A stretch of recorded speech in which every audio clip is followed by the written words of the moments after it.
This is a response video to Black Atheist 1 who made a response to my submission video. I'll just jump right into things. You started off by saying that most submissions and relationships here in the year 2010 are on an intellectual level. Okay, we are possibly not disagreeing on that because I did say that physical force is no longer used and most men are no longer the sole providers. But still, even today, in most relationships, the man tends to be the leader. I do feel that the power may be a little bit more evenly split than in generations past because women are not as dependent on men as they used to be. So on that first point that you made, I don't even think we disagree. Next, you brought up the point that I said that if a man submits to a woman on an intellectual level, he's a bitch. Actually, I think what I said was that I said something about a man submitting to a woman, and then I said, or as I like to call him, a bitch. That lets you know that that is my opinion. It would be the same thing as if I said I think fat men are unattractive. Some women love them some fat men just as some women love men who submit to them. I don't. I even said in my follow-up video that if you as a man submit to me, I would not be with you. That's just my opinion. And if you don't agree, then take that with the same grain of salt that you would take as if I said oranges are nasty. Next point you brought up is that intellectual submission could go back and forth between a man and a woman. That's exactly what I described in my comment to you. When I speak of a woman submitting to a man, that doesn't mean that she loses all say, that her opinion doesn't count at all, and that she'll never be the leader on anything. I said in my example that if a woman was an expert on something, then the man might want to follow her lead on anything pertaining to that subject. I'm not talking about a man who has no regard for the feelings or opinions of his wife. But you know, I'm not going to sit here and explain it to you guys because I really do think you get it. When Creflo Dollar gets on TV talking about how wives should be submissive to their husbands, that's the kind of thing I'm talking about, except for my reasons aren't for biblical reasons. Moving along, you then read my quote, supposedly in my accent, which was pretty entertaining. Then you go on to say that it sounds like I purposely look for guys who are smarter than me. And the problem is? But then the best part is that you say I look for somebody who's smarter than me rather than compatible with me. Huh? Okay, being quote-unquote compatible doesn't mean anything all by itself. There are things that make two people either compatible or incompatible with each other, and those things are based on those two people's preferences. A man who is serious about leading a Christian lifestyle, including praying and going to church, if he's looking for a wife, he's not going to go looking at an atheist convention. Now that's not to say that there's not some atheist girl somewhere out there who could suit him well. There might be an atheist girl out there that's willing to be with a Christian man and follow his lifestyle. I'm not saying she's going to believe in it, but she might just go along with it. But just because it's possible for him to find an atheist woman that's willing to get with his program, doesn't mean that it would be a good idea for him to include atheists in his dating pool.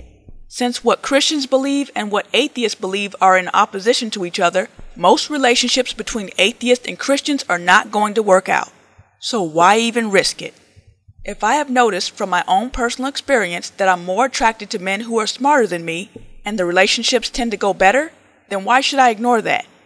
For me, that makes a man compatible with me. That's not the only thing, but that's one of the things. So when you said that thing about it looks like I'm looking for someone who is smart rather than compatible with me, that didn't make any sense. That's like if you ask a Christian woman what she's looking for in a man and she says someone who loves God, and you say, well, it sounds like you're looking for someone who loves God rather than someone who's compatible with you. Compatible doesn't mean anything unless you put it into some kind of context. But you know what I've noticed that totally gets on my nerves? If you ask a woman what she's looking for in a man, and she says some warm and fuzzy crap like, oh, I'm looking for a man with a sense of humor who can make me laugh. And then everybody will say, oh, that's so sweet, and no one will have a negative word to say about it. But let me say I'm looking for someone who has a certain amount of intelligence. Oh no, here's a better one. If a woman says she's looking for someone who's financially stable, nobody says, oh, that's so sweet on that one. All of a sudden it's, well, that doesn't mean the relationship is going to last just because he has money. First of all, that's a straw man. Because just because you say you're looking for a certain quality in a man, that doesn't mean that it's the only quality you're looking for. And just because you're looking for that quality doesn't mean that you'll get with any man who has it. And it also doesn't mean that you're saying that that quality will keep the relationship together. All of those are straw man arguments. But these straw man arguments only get applied to stuff like when you're looking for somebody who's financially stable or someone who's college educated. But nobody will talk about how a sense of humor won't keep a relationship together or break it up. most people don't get a divorce over their spouse not having a sense of humor, but money issues is one of the leading causes of divorce. And your sense of humor tends not to be as good when money's tight. But anyway, another thing I noticed is, and perhaps this has to do with the push in our country to be all-inclusive, but people tend to turn their nose up at you if you exclude people from your dating pool based on something they can't control. For example, their height, or their race, or how much money they make, or how smart they are. Well, I'm not a government office that's required to be open to everybody. I can include and exclude people from my dating pool based on any criteria I like, because I know what I like. Then you said my search for someone who is smarter than me is irrational. Why? I didn't say that was the only thing I look for. Then you kind of started giving a commercial for guys who aren't smarter than me. You said, well, maybe he's got integrity, or maybe he's brave. Maybe he's beautiful. Maybe he's a good provider. Well, that's all well and good, but who says that those things are important to me? Then you said just because you meet a smart guy, he could still be an asshole or cheat you out of things. Okay, that's what I call a Fire Marshal Bill argument. Automatically jumping to the worst case scenario for everything I say. What you said really isn't an argument because you can take that and say that about anything I say. For example, I could say I'm looking for a man that makes me laugh. Then you could come back and say, well, if you look for a man that makes you laugh, then he might not be able to get serious when it's time to get serious. Okay, well then, I'm looking for somebody with a college degree. Well, having a college degree just means that you have book smarts. It doesn't mean you have common sense. It means you know how to pass tests and do homework. It doesn't mean you know how to handle the real world. Okay, well, how about this? I want someone who's physically fit. Well, you can get somebody who looks physically fit, but they might be taking steroids. Okay, fine. I want a man that comes from a two-parent home. Well, just because you come from a two-parent home doesn't mean you were raised right. Your father could have been a wife beater and your mother could have been an alcoholic, so it really doesn't mean anything, does it? And then I hate it when everybody around starts jumping in agreeing with the person. Oh yeah, you know that is a good point. It is not a good point. You can Fire Marshal Bill somebody all day, but you're not making any good points. But anyway, like I said before, just because I'm looking for a certain quality doesn't mean that's the only thing I'm looking for. So to argue against that one quality like that's the only thing I'm looking for is a straw man. Then you said there's no guarantee that life's going to be better for you just because you find a smart person. That's the same thing people say about money. Just because you got money doesn't mean you're going to be happy. Like you can't be poor and be unhappy.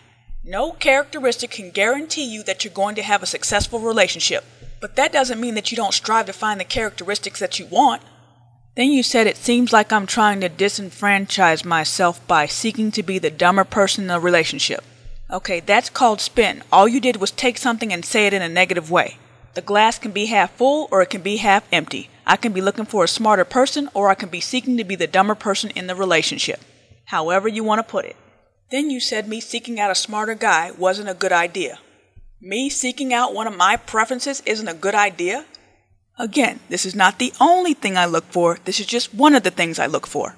But since you feel I shouldn't be looking for that, tell me what you think I should be looking for.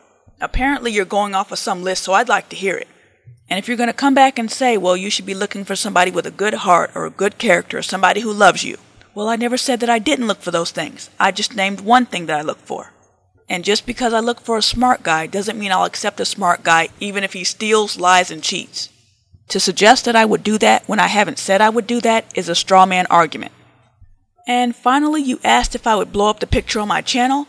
There really wouldn't be any point in it. You'll get to see me in a few months. That's just my avatar. Hope that answers all your questions. If not, post another response. Laters.